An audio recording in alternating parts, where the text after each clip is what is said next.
Hey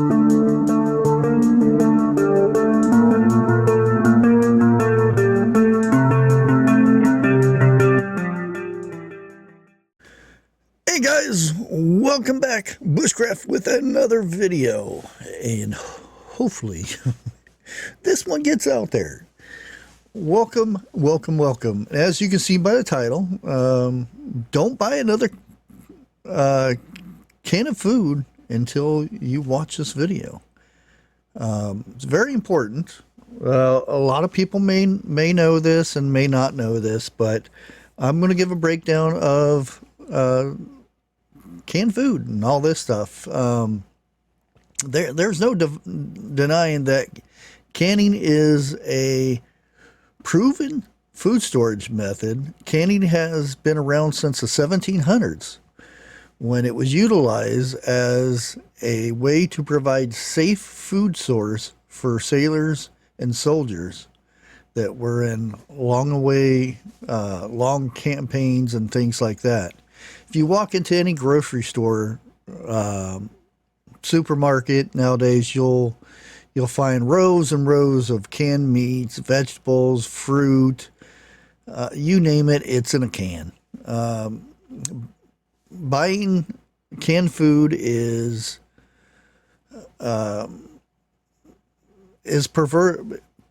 preferably one of the main sources for, preppers. They store a lot of canned goods. It's easy to store. And I'm going to give you the pros and cons. And the cons are the ones that you guys really need to pay attention to. So let's dig on in, shall we? Most cans of meats, vegetables, fruits, or whatever, used to be able to buy for $1. Now they're $2, $3, $4, $5, $6. Yeah. But you may think that's kind of, it's affordable in a way. Now, if you do it yourself, if you have all the materials, it would actually be cheaper to do it yourself, but some may not have the experience to can themselves. Some may be afraid to, or just don't have the skills or the knowledge to do it. Another thing is just it's very convenient. You go to the store, you buy a case of corn, put it on a shelf. You need to go get it, it's there, easy peasy. Another one is a variety.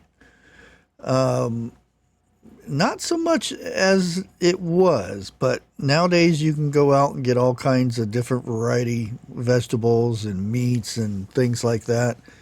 There was a lot more before, the shortages of everything. But there's still plenty of varieties that you could. And sometimes I do, like, I put a few cans of this and a few cans of that, and I just put it together, and that's dinner.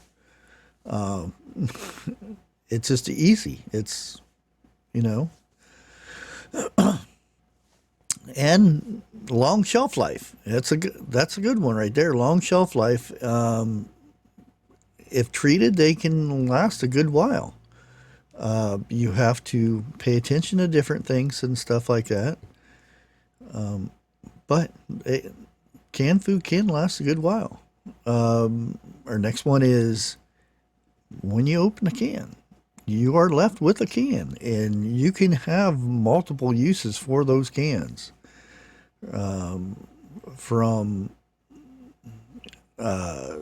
security systems to cookware, stove. You can make stoves with them. There's numerous things. Candle holders. You can plant stuff in them. There all kinds of stuff that you can do with this. Now, here comes the juicy bit, the cons. Yeah, based on everything that I told you guys about the pros of canning or storing cans and whatnot, excuse me. There are cons. There are quite a few cons, and one of them being high salt and sugar levels in most canned foods. And those are up there in age and paying attention to, your sugars and your high blood pressure, your kidneys, and all that stuff. A lot of that stuff in cans can harm you, seriously harm you. So you need to compare that stuff accordingly. Oops, my phone's on. Sorry. I always forget to turn that thing off. So you have to pay attention to those sugar levels. Your blood pressure. There's multiple things, but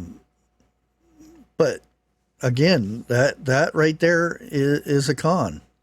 So it's something to think about. Also, there's a high risk of botulism. Yeah, the longer it stays sealed and whatnot, if the can rolls over and falls down and bangs on something and gets a dent in it, the seal can be compromised, and that's all it takes for that botulism to start growing inside that can. And if you're not paying attention to what you're doing, pour that stuff in and pay attention to the can. Don't go shaking the can up because you just shaked all that stuff up in there. You always want to have the can setting upright. That way, when you open it, the botulism will form at the top. And sometimes you can't see the botulism. And I'm talking about when you can actually see it. Another thing is, another major con is BPA. It's a chemical that is added to all the commercial cans. It's a seal that's inside the can. That's why I tell people don't cook in these cans because of that said chemical. I've done it way back in the past until I found the knowledge that chemical, when it's heated up, it can be toxic. Enough of it could very well hurt you. But like I said, the BPA is the lining inside the can, and the longer it sets in that can, that stuff leaches out into your food. A lot of times the FDA has banned the use of BPA in a lot of different packaging, mainly infant and small children, like snacks and things that's meant for little kids, and formula and things like that. You're not allowed to have that stuff. So if the kids are not allowed to have it, why should we? And another con is metal taste. A lot of people can taste the metal in the cans, even though it has that seal. A lot of people can taste that, and some people won't eat certain types of fruit or food because they can taste it better. Like spaghetti sauce. A lot of people can't handle spaghetti sauce that's in a can. They only have to have it in jars and things. So that's another major drawback, a major con. And these are things that you need to think about when storing a lot of this can for a long period of time. And I'm not trying to talk everybody into canning, using jars and canning your own stuff, but you know what goes in that can or that jar when you can it.